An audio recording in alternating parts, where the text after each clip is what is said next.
नमस्कार। खेती किसानी से जुड़े सभी साथियों का आज के इस बेहद खास विश्लेषण में स्वागत है।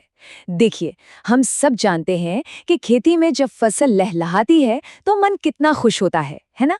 लेकिन उसी अच्छी पैदावार के साथ अक्सर एक डर भी सताने लगता है, बाजार में कीमतों के अचानक धड़ाम से गिरने का डर। आज हम इसी डर को जड़ से खत्म करने वाली एक सुरक्षा छतरी पर बात करने वाले हैं।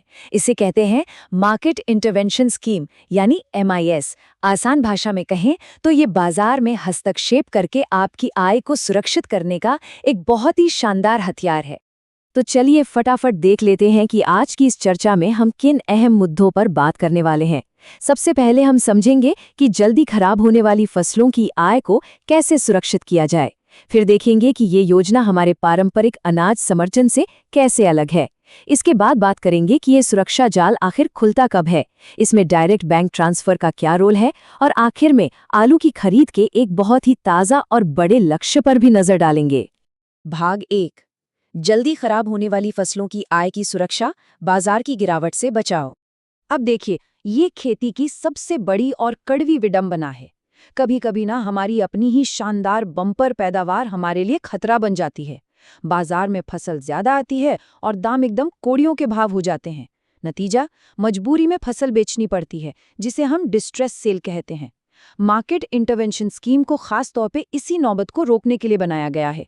आप इसे अपने लिए एक तरह की प्राइस इंश्योरेंस पॉलिसी या मूल्य बीमा मान सकते हैं, जो ये पक्का करती है कि बाजार क्रैश होने पर आपको भारी नुकसान न झेलना पड़े। अब आप सोच रहे होंगे कि ये योजना किन फसलों के लिए है। तो इसका सबसे बड़ा फायदा उन फसलों को मिलता है जो बहुत जल्दी खराब हो जाती हैं। जो किसान फल, सब्जियां या मसाले उगाते हैं, वो अपनी फसल को महीनों तक गोदाम में तो रख नहीं सकते हैं ना।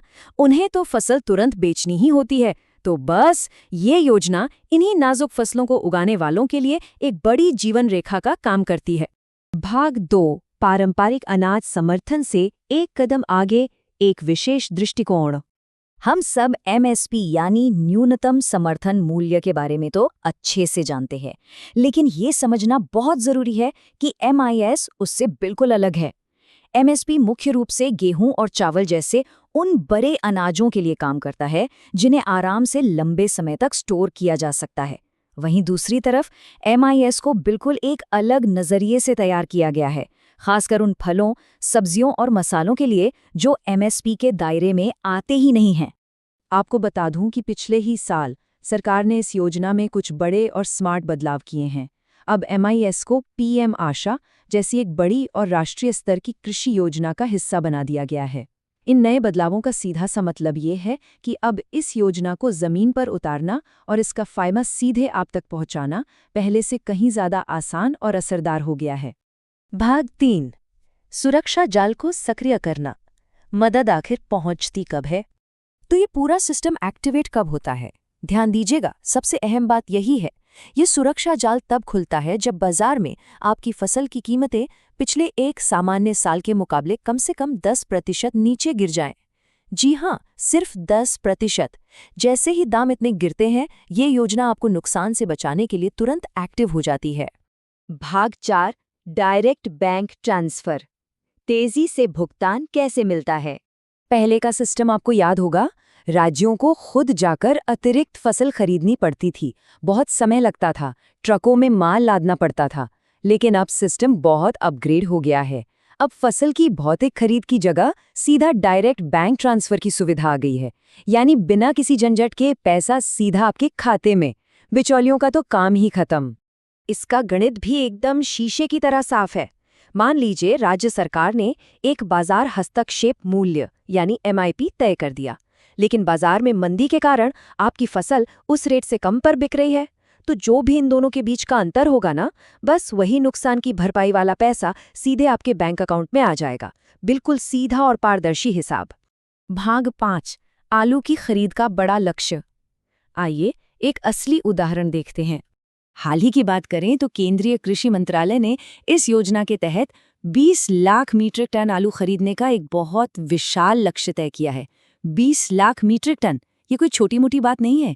इससे साफ पता चलता है कि जब कीमतों के गिरने का खतरा मंडराता है तो सरकार इस स्कीम के जरिए कितने बड़े पैमाने पर किसानों की मदद करने के लिए तैयार रहती है। चलिए इस आलू वाले उदाहरण से ही पूरी प्रक्रिया को एक बार फिर से समझ लेते हैं। मान लीजिए बम्पर पैदावार हुई और आलू के दाम बाजार में 10% गिर गए। ये हुआ पहला चरण।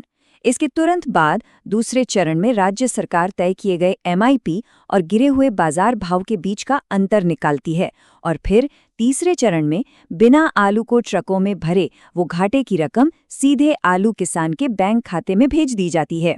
हो गई ना आजीविका पूरी तरह सुरक्षित। तो आज की इस चर्चा से एक बात तो बिल्कुल पक्की है कि सही जानकारी ही हमारी सबसे बड़ी ताकत है। अब जब आपको पता है कि बाजार गिरने पर भी डायरेक्ट बैंक ट्रांसफर वाला एक इतना मजबूत सुरक्षा जाल मौजूद है, तो सोचिए क्या इससे अगली फसल की योजना बनाने में आपका आत्मविश्वास नहीं बढ़ेगा? बिल्कुल बढ़ेगा। मेरी सलाह है कि आप सभी अपने राज्य के बाजार हस्तक्षेप मूल्य के बारे में जरूर पता करें। इसी जानकारी के साथ अपनी खेती को सुरक्षित और मुनाफेमंद बनाएं। आज के इस विश्लेषण में हमारे साथ जुड़ने के लिए आपका बहुत बहुत धन्यवाद।